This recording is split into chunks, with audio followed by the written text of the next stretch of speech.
ለማንም ያልተናገርኩት ነው ግን የነገርኩ ይሄ ሚስጥር ነበር እስከዛሬ ድረስ ኢንተርቪው ላይ አደረኩ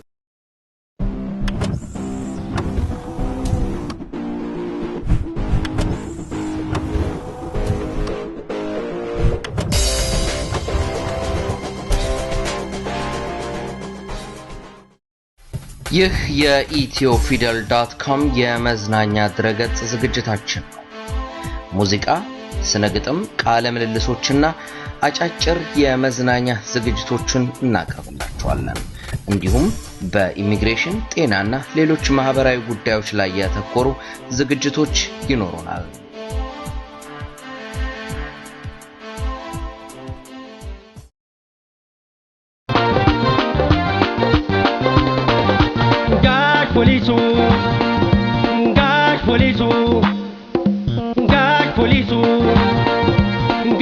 ፖሊሱ ለምን ብቻ ነሱ እንግዲህ ታልቀረ እነዚህ ሚነሱ ጋሽ መርማሪ ጋሽ መርማሪ ጋሽ መርማሪ ጋሽ መርማሪ አኩል ማንኛው ነው ተኝና ተነሱ ለሀገር አሳፋሪ የሚያቀርባቸው የኮሜዲ ስራዎች ሁሉ በሙሉ አዳራሽ የሚታዩለት ኮሜዲያን ክበበው ገዳ ወይንም ሸምሱ የሱን ዝግጅት ለመታደም ለሰዓታት መሰለፍ የተለመደ ሆኗል። ኢትዮጵያ አሉኝ ከምትላቸው ታላቅ ኮሜዲያን አንዱና ዋነኛው ነው ክበበው ገዳ ወይንም ሸምሱ። ሸምሱ ከተሰኘው የኮሜዲ ስራው ውጪ በቴሌቪዥንና በቲያትር ቤት መድረኮች ላይ ባቀረባቸው በርካታ የኮሜዲ ስራዎቹ ህዝብን ያዝናና በርካቶች ስለ ስነ ጥበባዊ ችሎታው የሚመሰክሩለት ኮሜዲያን ነው። ለምን አይነግሩ? ለምን ይደብቁናል? ስራችን ለምን ክሳራ ውስጥ እንገባለን? ለምን አይነግሩ? አንድ ሰው እንኳን ሰው ያለው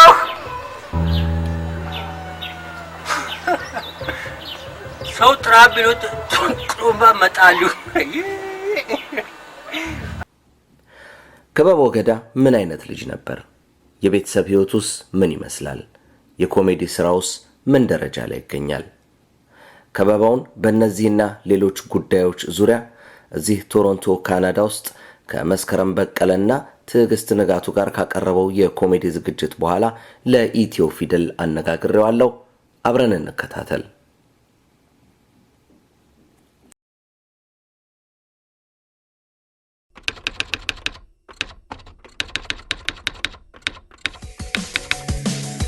ምርቶንና አገልግሎቶን በኢትዮፊደል.com በተመጣጣኝ ዋጋ ያስተዋውቁ።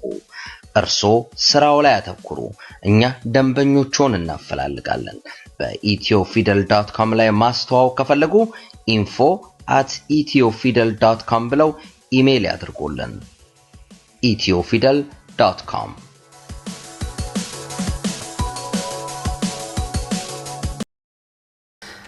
ሰላም ኮሜዲያን ክበበው ገዳ ሸምሱ እንኳን በሰላም ወደ ቶሮንቶ መጣ። እንኳን ደህና ቆያችሁኝ እያልኩኝ ነው። እንዴት ነው ቶሮንቶ ከተማን እያያት ነው? እንዴት ነች? አዎ እያየኋት ነው። በስራ አጋጣሚ መጥቼ እንግዲህ ከዚህ በፊት መጥቻለሁ። ይሄ ለሶስተኛ ጊዜ ነው። በጣም አሪፍ ነው፣ ደስ ይላል። ቶሮንቶ ከተማ በጣም በጣም አሪፍ። እንግዲህ ለሶስተኛ ጊዜ ነው ስትመጣ። ስለዚህ ክበበውና ቶሮንቶ ምንና ምን ናቸው እንበል? ክበበውና ቶሮንቶ እንግዲህ አንገት ሐብልና ጆሮ ጌጥ ናቸው እንዳለ። እኔ መቼም እንግዲህ ካናዳ መቼም ለኔ ድሮ ካናዳ ድራይ ነበር መጥተማቀው። አሁን ራሱ ካናዳ ድራይ ሳይሆን ካናዳ ላይ መጥቼ በጣም ብዙ ስራ ሰርቻለሁ። በጣም ደስ የሚል አቀባበል ነው። በጣም ህዝቡ ደስ ይላል። ኢትዮጵያ ያለው እዚህ ቶሮንቶ ያለው ኢትዮጵያዊ ካናዳ ውስጥ ያለው ሌላም ስቴት ያለው በጣም ቆንጆ ነው አቀባበሉ። በጣም ጥሩ ስራ ነበር የሰራነው። በጣም አሪፍ ነው። በጣም ደስ ይላል። ካናዳ ነው መሳቀስ ያቀተኝ ድረስ በጣም ሪሊ ፈን አድርጌያለሁ። በጣም ተደስተናል። ተጀምሮ እስኪያልቅ ያው በሳቅ ነው ያለቀው። እጅግ በጣም ብዙ ሰው ነበረ። ብዙ ሰው ያው ጠይቀን ስንጫወት በቃ ልዩ ፕሮግራም ነው። እንግዲህ በሚቀጥለው ደግሞ እንዲመጡ ያው እንጠይቃለን ማለት ነው። ወይ ሀደጉታይ በጣም ደስ የሚል ሾው ነበር። በጣም የሚያስቅ ቀልዶች ነበሩ። በቃ ሁሉ ነገር ነበር ደስ የሚል። በተለይ ከበውግዳ ነው ደስ የሚለኝ። የመጀመሪያሽ ነው የከበበው ወይስ? ኖ ከዚህ በፊት ሁለቴ አይቼዋለሁ። ሁለቱም ጊዜ ዶሮ ስንት ብልታላት ብሎ ሲጠይቀኝ መልሱን አጣሁ። ግን አሁን 12 እንደሆነ ተረድቻለሁ። የድሮ ባልደረባህን ፋንታውን ሸዋንቆጮን እዚሁ ከተማ አግኝተው ነበር። ምን አወራችሁ የድሮ? እኔ ከፋንትሽ ጋራ ፋንታውን ሸዋንቆጮ ጋራ ድሮ ነው የምንተዋወቀው ብሔራዊ ቲያትር ነው እና በጣም ብዙ ትዝታ አለን። በጣም ጓደኛዬ ነው። በጣም ጎበዝ ባለሙያ ነው በኪነ ጥበብ ውስጥ። አንደኛ ለዚህ ደረጃ ላደረሱ ሰዎች መካከል አንዱ እሱ አስተዋጽኦ አለበት። ምን ልበል ፋንታውን በቃ ከስራ ባልደረባነት በተጨማሪ በጓደኝነት ብዙ አሳልፈናል። ብዙ ያሳለፍነው ነገሮች አሉ። ድሮ ያሳለፍናቸውን የተጫወትን የሳቅን ነው ገብቷል። በመጣው ጊዜ እሱን ሳላገኝ እንደገባው ካናዳ ውስጥ ቶሮንቶ እንደገባው ለሱ ነው የምደውልለት እና እሱም በጣም በቃ ሄጋ ይመጣል። ብዙ ነገር አስተያየት ሁሉ ይሰጠኛል። ስራ ላይ ገብቶ ምናምን እንደዚህ በጣም ቆንጆ እንደሆነ ምናምን ይነግረኛል። በጣም ከፋንታውን ጋር ብዙ ነገር ስላሳለፍ በጣም ብዙ ትዝታ አለን። ከዚህ ከካናዳ ሌላ ስንት ሀገር ዞረሃል? እንደው አይደክምም መቼም ማለት ከካናዳ ሌላ ካናዳ ውስጥ ነው ወይስ ወደ ውጭ? ሌላ ሀገር ብዙ መቼም ያልዞርኩበትን ብጠቅስ ይሻላል። በጣም ብዙ ሀገር ሄጃለሁ። አረብ ሀገርማ ቤቴ ነው ሲጠሩኝ ብቅ ብዬ ሰርቼ በመጣበት ነው። መጀመሪያ የሄድኩት እንደውም ባህሬን ነው። ከባህሬን ወደ ዱባይ ሄድኩኝ። ከዱባይ አቡዳቢ፣ ከአቡዳቢ እስራኤል ሄድኩኝ። ከእስራኤል አውስትራሊያ ሄድኩኝ። ከአውስትራሊያ ወደ አሜሪካ መጣሁ። አሜሪካን ወደ 32 ስቴት አካባቢ ነው የዞርኩት። ካናዳም እንደዚሁ የቀሩኝ ስቴቶች የሉም የካናዳ ውስጥ ማለት ነው። ወደ አውሮፓም ሄጃለሁ። ወደ አውሮፓ ወደ 11 ስቴት ነው የሄድኩት። አውሮፓ 11 ሀገሮች ሄጃለሁ። በቃ የሚቀረኝ እንግዲህ ሜክሲኮና ቻይና ምናምን ነው ኤዥያ ነው እና እነሱንም ለወደፊቱ እንግዲህ ወይ ቋንቋቸውን ለብጄ ወይ አበሻው ሲሄድሳ ሜዲ አይቀርም ነው። ብዙ ሀገር ሄጃለሁ። እንደው ስለ ውጭ ሀገራት ካወራን አሜሪካ ሄደሃል። አሜሪካ ኤምባሲ ገብተህ የቪዛ ጸሐፊዋን ወይም የቪዛ ኦፊሰሯን ወደ ሀገርሽ ተመለሽ እንደዚህ ያልክ የሰራው ኮሜዲ ስራ ነበረ። ምናልባት አሜሪካ ኤምባሲ ከማስታውሰው ከሆነ እንዴት አልሄድም እኔ ወረቀቱ ቆይ ዩ ሚኑ ጎ አሜሪካ ኖ ጎ አሜሪካ ይሄዳሉ ግን ወረቀቱ ይስተካከል። አሜሪካ ዩ ጎ አሜሪካ ወረቀቱ ከታሪኩ አሜሪካ ዝም አቃጣሪ እኔ ባቶ እያስረዷት አይደለም እኔ ባቴ ዮ ሊስን I'm listening. Listen. Okay. No go አሜሪካ no go. Look, this is not the correct. This አገሬ እኮ ነው እኔ አንተ አቃጣሪ አገሬ እኮ ነው። አይ አላስታወስኩትም። ቪዛ ይሰጠኛል አይሰጠኝም የመጀመሪያ ጊዜ እሱ ነው እንጂ አስታወስኩት። ድራማውን ቆይቻለሁ ከሰራሁት የመጀመሪያዎቹ የሰራኋቸው ካሴቶች አካባቢ ነው እና እነሱም ላይ ቪዛ በሚል ርዕስ ነው እንዴት ኢትዮጵያኖች ቪዛ ለማግኘት የሚያደርጉት ጥረት ምናምን ኤምባሲ ውስጥ ነው የሰራሁት እና አሜሪካን ኤምባሲ ስገባ ታዋቂ ነበርኩኝ። አሁን በቅርብ ዛሬ 4 ዓመት ማለት ነው እና ያሉት ሀበሾች በሙሉ በአንድ መስኮት ነው የመጡት እና ቪዛ ነው ስልስበት ዋው ነው ሲል ፈረንጆቹ ራሳቸው ግራ ገባቸው። ምንድነው ምናምን ሲሉ እንግዲህ ያው ኮሜዲያን ነው ሲሉ ምንም አልተጠራጠሩም። ዝም ብሎ ነው የሰጡት። በቅርቡ እንግዲህ ከመስከረም በቀለ ጋር ከትዕግስት ጋር አብራችሁ እየሰራችሁ ነው። ተባብሮ መስራትን እያሳያችሁ ነው። አበሻ አብሮ ይበላል እንጂ አብሮ አይሰራም የሚል በጣም የቆየ አባባል አለ። እሱን ያከሸፋችሁ ይመስለኛል እና ኮሜዲ ስለሚያግባባ ነው ወይንስ እንዴት ነው? ተባብሮ መስራት እፈልጋለሁ፣ እወዳለሁ። ብዙ ጊዜ እዚህ ብቻ ሳይሆን ከመስከረም ጋር ከትግስት ጋር ብቻ ሳይሆን ኢትዮጵያ ውስጥም ብዙ ኮሜዲያኖችን የኮሜዲያን ማህበር ከመሰረቱ ሰዎች አንዱ እኔ ነኝ። እንደውም ጨልጭቄ ማህተም ፍቃድ አግኝተን የኮሜዲያን ማህበር ከተመሰረቱ ሰዎች አንዱ እኔ ነኝ። በገዛ ገንዘቤ እያወጣው ቲተር ምናምን ማህተም ሁሉ አሰርቼ ማንም ይመሰክራልና አሰባስቤ አብረን እንስራ በሚል ስሜት ያወጣው። ብዙ ጊዜ አብሮ መስራት በጣም ጥሩ ነገር ነው። ብዙ ጊዜ ለሌላው አርአያ መሆንም አለበት። አሁን ብዙ ጊዜ እኛ ሀገር ሼር ተብሎ ወደ ሸርነት ይቀየራል ብዙ ጊዜ ሁሉ ነገር እና ያ ነገር ለምንድን ነው የሚሆነው? በህብረት ሌሎቹ ስታያቸው ብዙዎቹ በህብረት ነው የሚሰሩት። ቲም ወርክ ነው የሚባለው አይደለም እንዴ? በልጆችም ስታይ እኛ ድሮ ልጆች የሆነ ትምህርት ቤት ራሱ ቲም ወርክ የሚባል ነገር የለም፣ በህብረት መስራት የለም። የእጅ ስራ አምጣ ስትባል አንዳንድ ቀን እንዲዘህ ነው የምትባለው እንጂ በህብረት የለም። ስለ ኮሜዲያንነት ለመጠየቅ ነው። ሀሳብ የለኝም ኮሜዲያን የመሆን ግን እንደዚህ ለመጠየቅ ነው። በትምህርት የሚመጣ ነገር ነው ወይንስ እንደ ኮሜዲያን ሆነ መፈጠር አለ? ነው በትምህርት እንኳን የሚመጣ ነገር አይደለም። ትምህርት የምታገኘው ነገር አይደለም። እኔ ኮሜዲያን ሆናለሁ ብዬ ወልድ ምናምን የተሰጠኝ መታወቂያ የለም። የተሰጠኝ ማንም አንተ ስታደ ኮሜዲያን ተብዬ ተመደብኩ ሰው አይደለም። ልጅ እያለሁ በጣም አስቂኝ ነበር። ልጅ እያለሁ እንኳን አንዳንድ ጊዜ ልክ ነህ ለዚህ ደረጃ ለኮሜዲያንነት የሚያንደረድር አንዳንድ ፍንጮች ይኖራሉ። አሁን ነው ገብቷል መታቀው ነገሮችን። ልጅ እያለሁ እኔ ኮሜዲያን ሳሉን አስቂኝ ሳሉን ተንኮለኛ ነበርኩ ነው የሚባለው። ሰፈር ውስጥ በምሰራው ተንኮል ከልጆች ጋር ቡሄ ስንጨፍር ወይ አንድ ነገር ዋና ስንሄድ ልብሳቸውን ሰብስቤ ይያባቸው ጠፍቼ እነሱ ራቁታቸውን የምድረ ጩጬ ሲንጫጫ ምናምን እንደዚህ አይነት ነገር በጣም ተንኮል ሰራ ነበር እና ይነግሩኝ ነበር። ያ ተንኮልነቴ ለክፋት የሚሰጥ አይደለም፣ እንደው ለፈን ያደረኩት ነገር። ያ እንግዲህ ትምህርት ቤትም ከገባ በኋላ አሁን ኤሌመንተሪ ውስጥ ያለው ሁሉ የወላጆች በዓል ጊዜ ድራማ ሰው ከጻፈው መጽሐፍ ላይ አውጣጥቼ ጽፌ ድራማ ምናምን እናዘጋጅ ነበር፣ እሰራ ነበር የወላጆች በዓል ላይ ድራማ ላይ።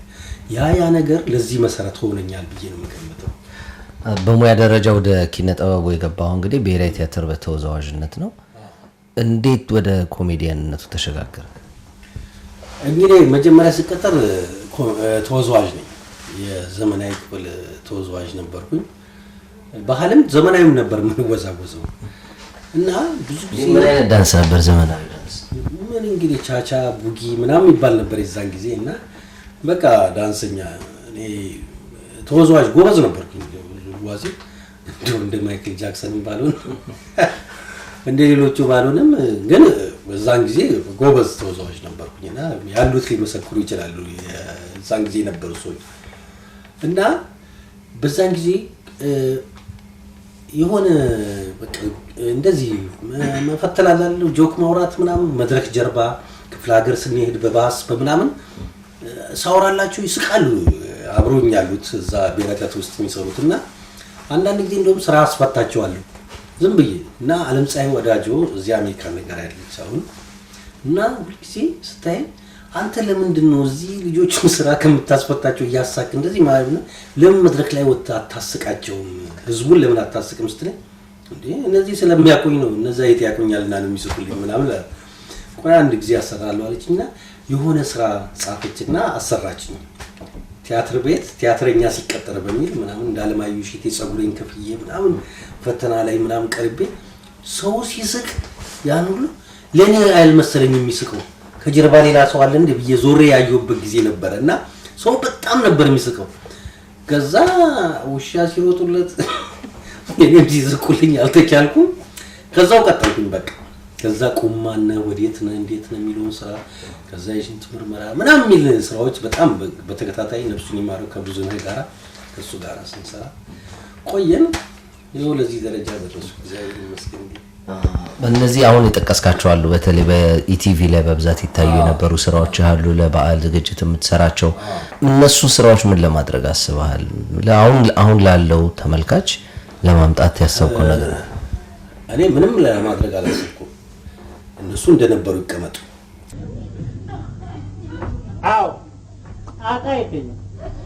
አሁን ደግሞ ይዘፈናል፣ እንደ ጉድ ይዘፈናል። እንደ ጉድ ነው የሚዘፈኑት። ምንድነው መጨነቅ በሆነው ባልሆነው ምንድነው መጨነቅ በሆነው ባልሆነው ውስኪ ሆኖ ያቅም ጠጅ እንደው ጠጅ ነው ታቆንጄ እነዛ ታሪክ ናቸው በዛ ጊዜ የተሰሩ ናቸው እኔ ያስቁኛል አሁን ሳቸው ፍጥነታቸው ምናምን ልክ እንደ ቻርሊ ቻፕሊን ነው የሚመስለኝ ቆም አና ወዴት ነው ምናምን ብዬ እንደውም የዛን እንዴ በሄድበት ቦታ ነበርኝ እንዴ ምናምን ብዬ ሁሉ ቶሎ ዘርቼ የሚሄድበት ቦታ የነበረኝ ነው የሚመስለው እና እነዛ በታሪክ ይቀመጡ አዳዲስ ስራዎችን ወደፊት ማሰብ ነው እንጂ እነዛ እንደነበሩ እንዲቀመጡ ነው ፈልገው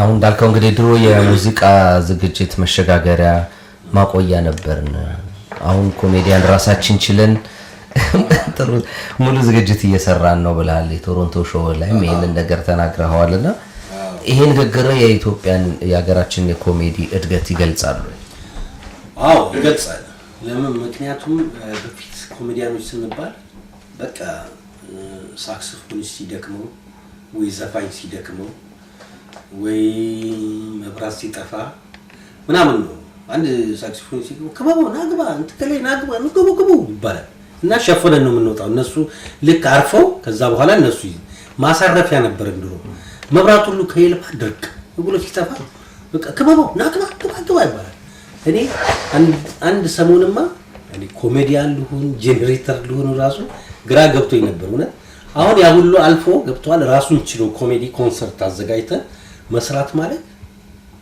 ራሱን ችሏል ማለት ነው ኮሜዲ እንደሞያ በፊት እንደሞያ አይቀበለውም ነበር ስለዚህ በጊዜ ሁኔታ ደግሞ አሁን እግዚአብሔር ይመስገን ዘፋኞቹ ደግሞ እኛን በማል ያሳርፉን ጀምረዋል እኛ እየሰራን ከሌ ግቡ ለማለት በቅተናል ለማለት ነው አንተም በግል በዚሁ ሙያ ላይ እንግዲህ ይሄን ያህል አመት በጥንካሬ ቆይተሃል እውቅናም እንዳለ ነው ምንድነው ለዚህ ሚስጥሩ እንግዲህ ጠንክሮ መስራት ነው ዋናው ፍቅር ካለ ለአንድ ነገር ለምሳሌ በማንኛውም ሙያ በኮሜዲ ሙያ በኪነ ጥበብ ሙያ ብቻ ሳይሆን በማንኛውም አሁን ኳስ ተጫዋች ለምሳሌ ለማሊያ ብለህና ለገንዘብ ብለህ የምትሰራው ነገር አንድ አይደለም የምትጫወተው ነገር አሁን ብዙ ጊዜ ኢትዮጵያ ውስጥ በፊት የነበረው አሁን ኳስ በጣም እያደገ ነው ኢትዮጵያ ውስጥ በፊት ግን የነበሩ ኳስ ተጫዋቾች ምናልባት ወደ ንግድም የሚሄዱ ነበሩ አንዳንድ ጊዜ ኢትዮጵያ ውስጥ ሱቅ ጠይቆ ምን ባመጣ ያዋጣኛል ምናምን ብሎ እዛ ሀገር ሄዶ ኳስ ላይ ሆኖ እየተጫወተ ቶሎ ፊሽካ ተነፍቶ ሾፒንግ ገብቼ ምናምን ነው የሚለው እንጂ የሚያስበው ስለዚህ የኳስ ውጤት ሳይሆን የፋብሪካ ውጤት ነው የሚመጣው ብዙ ጊዜ እና እንደዛ ነው ለሙያ ፍቅር መኖር አለበት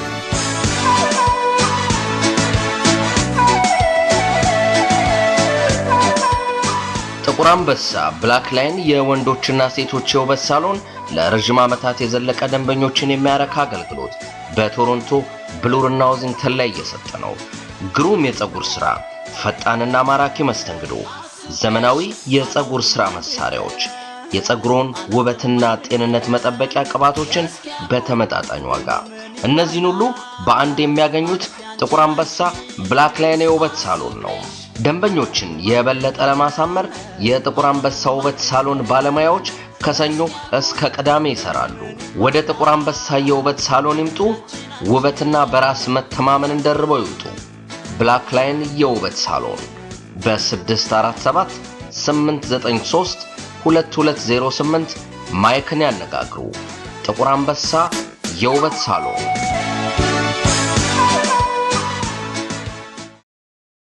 እሺ አንተ እንግዲህ እንደዛም ደክመኛን ታስቀናለህ በህይወት ደስተኛ ነህ ወይ እኔ በጣም ደስተኛ ነኝ በጣም ከሚገባው በላይ አንዳንድ ጊዜ በእግዚአብሔር ዘንድ እኮ ሰው ማስደሰት ማለት እግዚአብሔርን ማስደሰት ነው ይመስለኛል ወጭም እንግዲህ ከሰው ባላገኝም ከእግዚአብሔር አገኛለሁ ለወደፊቱ እና ደስተኛ ነኝ በጣም አሁን በተለይ በፊት ብዙም ገቢ የለም ነበር አሁን ትንሽ ጥሩ ነው የዞርን የዘራውትን እያጨድኩ ነውና ገቢው ጥሩ ነው በፊት በዱላ ነበር ምንሰራው በዶላር ሆኗል እግዚአብሔር ይመስገን ነው ደስተኛ ነኝ ነው በጣም እንቁል ወስጄ እንቁል በአንድ ጨዋታ ነው የሁሉ ታዲያ እንደ ዘፈን ይርቦ እንደገና ይደገም ተባለ በአንድ ጨዋታ በ90 ደቂቃ ነው ወይ ኧረ እኔ 90 ደቂቃ 60 መሙላቱንም እኛ የዛን ጊዜ አዎ የዛን 60 መሙላቱን እሺ ከዛ ከተናት ደግሞ ቆይታ ጊዜ በረፍት ሁሉ ነው እኮ የምናገባው በረፍት ሁሉ አዎ የዛን አሁን ወሰንፍና የመጣው ሳጅን እርግጥ ምናምን አሁን የዛን ጊዜ የለም የፈለገ ያርፋል ያልፈለገ አያርፍም እንደውም የት ሁሉ ሄደን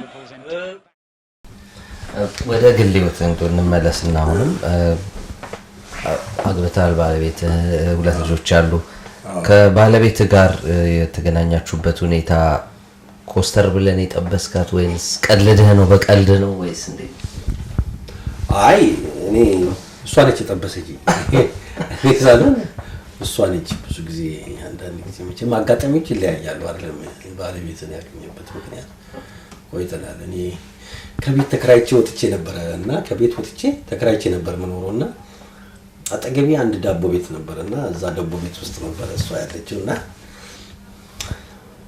ወደ ቤት ሲሄድ ተከራይቼ ብዙ ጊዜ ያመሸው ነው የመጣውና ዳቦ ገዝቼ ነው የምገባው ብቻዬን ነው የምኖረው ዳቦና ያው እንቁላል ወይ ፓስታ ምናምን ነውና ድስቱ አንድ ቀንም ወጥ ስጋ አይቶ አቅም እንደውም አንድ ቀን ስጋ ይዤ ገብቼ ገንፍሏል ድስቱ ከየት መጣብኝ ብሎ ፓስታ ነው የለመደው ድስቱና ሁሉ ጊዜ ስመጣ ዳቦ ቤቱ ይዘጋል ገብቷል ዳቦ ሲዘጋብኝ ምናምን ብዬዳሉ እንተያያለን ከሷ ጋርና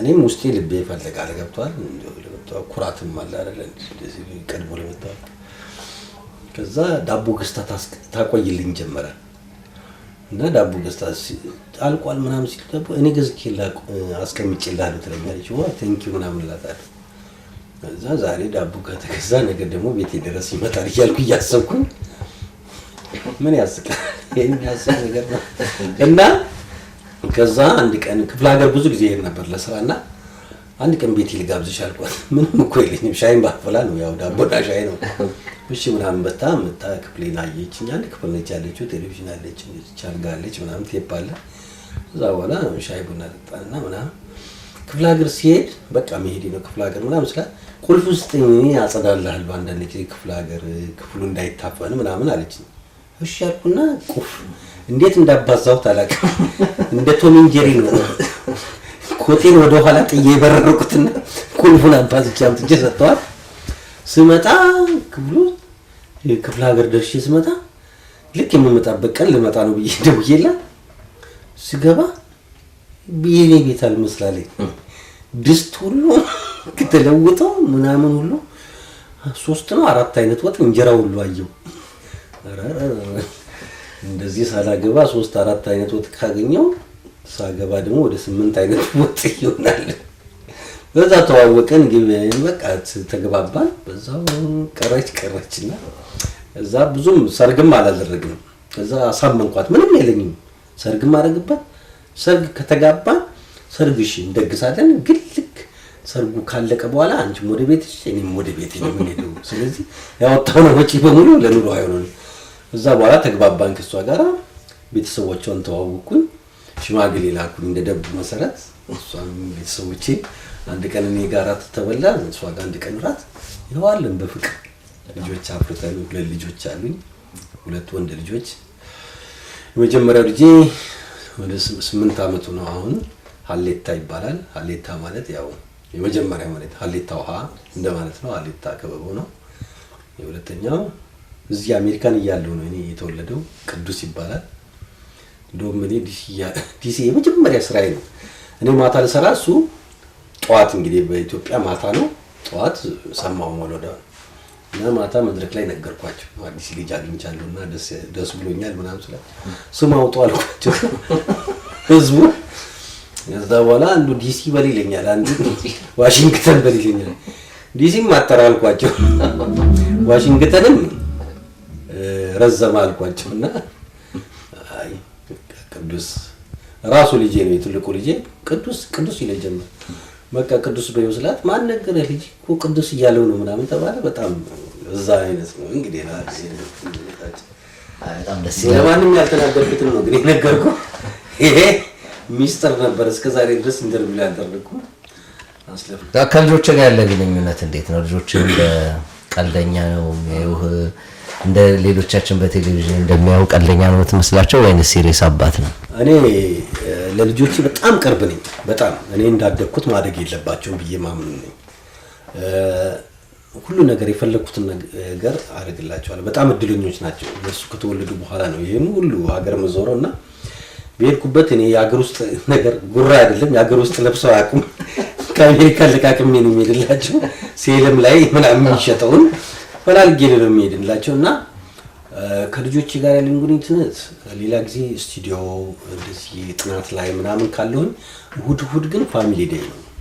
ከቤተሰቦቼ ጋር ነው ማሳልፈው። እነሱን መጫወቻ ቦታ ይዤ እሄዳለሁ። ተጫውቶ ምን ብለው ከነሱ ጋር ነው ማሳልፈው እና ማታም በጊዜ ገብቼ ከነሱ ጋር ነው መላፋት ነው ከነሱ ጋር በቃ የአባትነት ፍቅርን እንዲያገኙ ነው። አሁን በጣም ነው የሚናፍቁኝ።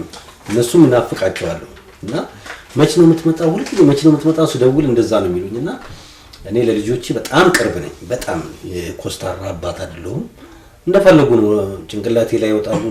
እንደፈለጉ ነው እና እንደውም ከኛ ጋር ካላደረ ነው ገብቷል። ለብቻቸው ነው ያ በቃ እንቅልፍ ሲወስዳቸው ነው የሚለያቸው። አብሬያቸው ተኛና እነሱን አስተኝቼ ነው መተኛውና በጣም ደስ ይሆኑ ናቸው። አክቲቮች ናቸው። በጣም ቀልጣፉ ያው ረባሽ ነው ወንድ ልጅና ስል ነው በጣም ያንንም የሚያዝ ነው የሚፈልገው። በቃ አባትነት ፍቅር እንዲኖራቸው አድርጌ ነው ማሳደጋቸው። ትርፍ ጊዜ አለ ብለን እናስብና ምን እንደምትሰራው በትርፍ ጊዜ? እኔ በትርፍ ጊዜ ከጓደኞቼ ጋር ብዙ በተለይ የድሮ ጓደኞቼን ነው የምፈልጋቸው እና ብዙ የዛን ጊዜ ስራም ሳይኖረን ትምህርትን ጨርሰን ዝም ብለን መደበሪያ ድንጋይ ላይ ቁጭ ብለን አብራችሁ የምታሳልፏቸው ጓደኞቼ ይሄ ድድ ማስጫ የሚባል ቦታ አለ። እነሱን ጓደኞቼ ነው የምፈልጋቸው። ለምን አንዳንድ ጊዜ ወደ ኋላ የመጣህበትን መርሳት የለብህም። ገብቷል። ከነሱ ጋር ብዙ ጊዜ አሳልፋለሁ እና ያው ጊዜ ሲኖረኝ ከነሱ ጋር አንዳንድ ጊዜ መጽሐፍ አነባለሁ። ከቤተሰቦቼ በተለይ ልጆቼን በማስጠናት አሁን ራሴ አብሬ እየተማርኩ ነው ከልጆቼ ጋር። የዘንድሮ ትምህርትና የድሮ ትምህርት የተለያየ ነው እና ሂሳብና ጎዳና የሚባል ትምህርት ነበርና በሱ ነበረ የምንማረው። አሁን ደግሞ ሌላ ሂሳብ ነው። አብረህ ነው የምትማረው። ገብቷል። እና መጽሐፉን ታየዋለህ። እነሱ ጋር አብሮ ከባድ ነው ያሁኑ ትምህርትና እነሱን በማስጠናትና እነሱን አንዳንድ ነገሮች በመወያየት እንደ ድሮ አይደለም። ወደ ጓዳ ግባ የለም። አብረን ነው የምንወያየው። ወደ ዘፈንስ እንዴት ነው? የማንን ዘፈን ነው በጣም የምትወደው አንተ? በቃ ሁልጊዜ የምትሰማው? እኔ ብዙዎቹን ዘፈን ሰማለሁ፣ ግን በአሁኑ ሰዓት የግርማ ተፈራን ዘፈኖች በጣም የሚያስደስቱኝ። በተለይ አባቱን የዘፈናቸው ዘፈኖች፣ የራሱን ዘፈን በተለይ እኔ በአዲስ አበባ የአገር ቤት ቆይታውን የማይረሳ ለማድረግ ምንጊዜም ምርጫው ኤምቲ ገስት ሃውስ ሲሆን የምንገኘው ለመኖሪያ አመቺ በሆነው ቦሌ መድኃኔዓለም አካባቢ ከቦሌ ዓለም አቀፍ አውሮፕላን ማረፊያ ጥቂት ርቀት ላይ ነው። ያማረ ህንጻ፣ የተዋቡ ምቹ የመኝታ ክፍሎች ከመልካም መስተንግዶ ጋር ይጠብቋቸዋል። ኤምቲ ጌስት ሃውስ በዘመናዊ ሁኔታ ዲኮር የተደረጉ ንጽህናቸው የተጠበቀ አነስተኛ ትልቅና የቤተሰብ የመኝታ ክፍሎች ይመቾታል። ተጨማሪ አልጋ ካስፈለጎ ይጠይቁ። በኤምቲ ጌስት ሃውስ ነፃና ፈጣን የኢንተርኔት አገልግሎት፣ ሳተላይት ቴሌቪዥን፣ ከኤርፖርት እስከ ጌስት ሃውስ የትራንስፖርት አገልግሎት ያገኛሉ። ለምግብ ቢሉ ለሸቀጣሸቀጥ እንዲሁም ለመዝናኛ በኤምቲ ጌስት ሃውስ አቅራቢያ ሁሉም ሙሉ ነው። ለደህንነቱ አይስኩ፣ የ24 ሰዓት የጥበቃ አገልግሎት ይኖረናል። በድረገጻችን mtguesthouse.com በመግባት ዛሬውኑ የአገር ቤት ማረፊያውን ይዘዙ።